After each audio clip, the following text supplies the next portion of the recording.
शांति। कौन बनेगा पद्मा पदम पति? आज का पदम है अष्ट रतन। युगल हैं, 8 युगल हैं या 4 युगल है? अष्ट रतन होते ना टॉप के, अष्ट रतन 8 युगल हैं या 4?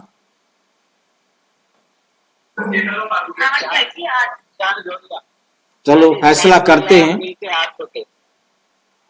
भाई 4 जोड़ियां होंगी या 8 जोड़ियां होंगी? ये पुरुष होते हो, सारी स्त्रियां अलग से जुड़ती हो? हाँ जी भाई जी, इसमें युगल होना जरूरी है? स्त्री स्त्री पुरुष पुरुष भी नहीं हो सकता क्या?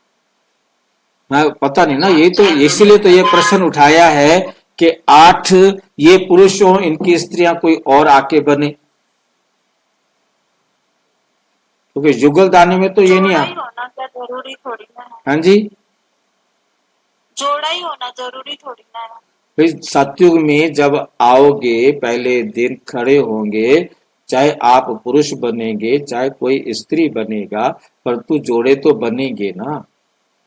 अकेले एक लक्ष्मी नारायण जोड़ा बन के खड़े हो जाएंगे क्या? बाकी जितने भी होंगे वो सारे भी जोड़े बनेंगे ना, तभी तो संसार आगे चलेगा। जोड़े तो बनेंगे, परंतु प्रश्न ये आया है कि 8 जो अष्ट रत्न पे गाए जाते हैं, वो 8 जो है 8 युगल बनाएंगे। 8 जो है ना बहनें कहीं और से जुड़ जाए उनके साथ, युगल बने, या इन 8 में से ही 4 स्त्री होंगे 4 पुरुष होंगे? ये प्रश्न है आज की चर्चा के लिए। आज हम एक अत्यंत गूढ़ और महत्वपूर्ण रहस्य पर विचार करेंगे। अष्ट रत्नों का वास्तविक स्वरूप क्या है? क्या अष्ट रत्न 8 आत्माएं हैं या फिर 4 जोड़े हैं? 8 रत्न हैं या 4 जोड़े हैं?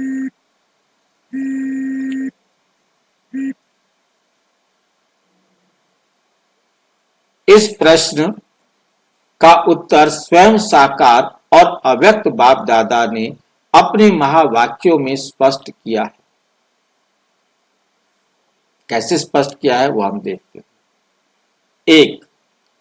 अष्ट रत्नों का महत्व। अष्ट रत्न का महत्व क्या है, पहले तो हम ये समझें।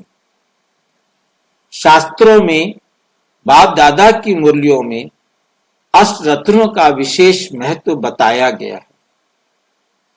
इन्हें सर्वश्रेष्ठ रत्नों में गिना जाता है, जो ज्ञान, योग और सेवा में श्रेष्ठतम आत्माएं होती हैं। लेकिन उनके स्वरूप को लेकर कई व्याख्याएं प्रचलित हैं। उनके स्वरूप को लेकर कई व्याख्याएं प्रचलित हैं। साकार बाबा ने 20 जून 2003 की मुरली में कहा, उन्हों का मान बहुत है। हमेशा 9 रत्न गाए जाते हैं, 8 नहीं, 4 की जोड़ी हो जाती है, बाकी एक बीच में बाप। बीच में कौन है? बाप, शिव बाबा।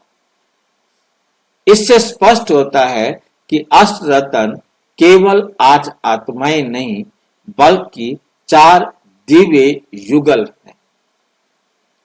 उनके केंद्र में स्वयं परम पिता शिव बाबा स्थित हैं।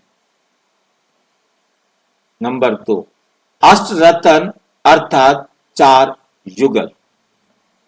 19 जून 2008 की मुरली में बाबा पुनः स्पष्ट करते हैं, 9 रत्न गाए जाते हैं, उन्हों का बहुत मान है। 8 रत्न अर्थात 4 जोड़ी और बीच में एक बाप। इससे हमें ये रहस्य स्पष्ट होता है कि अष्ट रत्न वास्तव में 4 दिव्य युगल हैं और उनके मध्य में सदा शिव बाबा स्थित रहते हैं।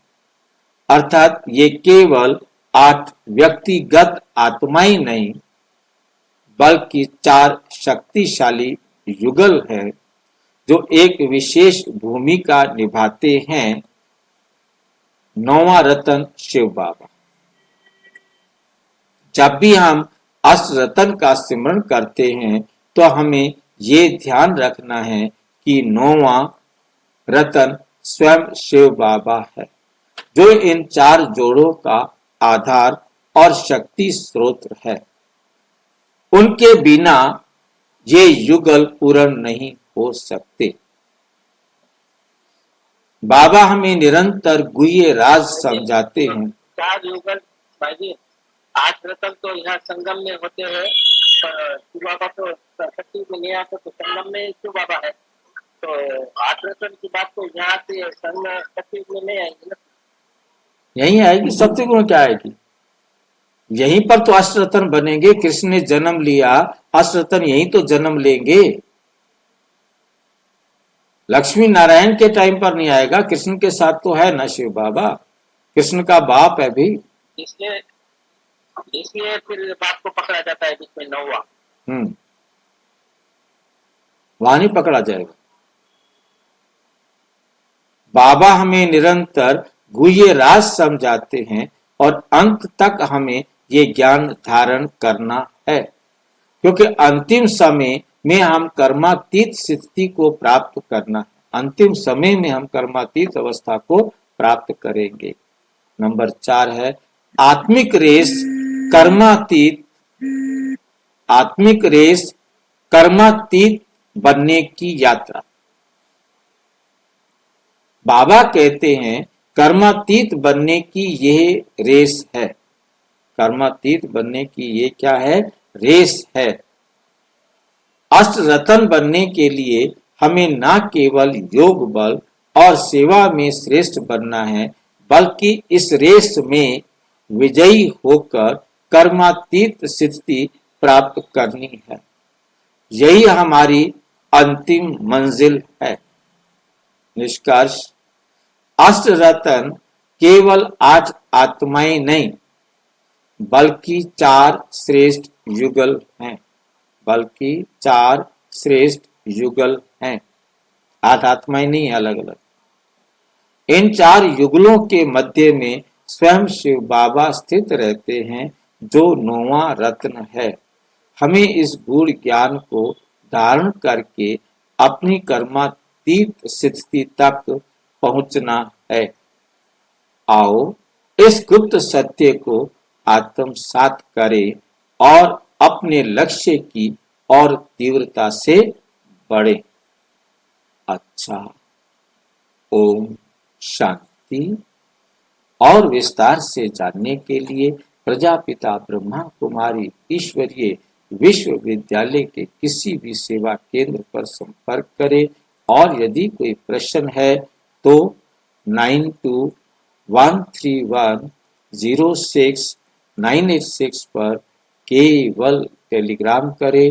9650692270 पर केवल व्हाट्सएप करें, फोन नहीं। ओम शांति।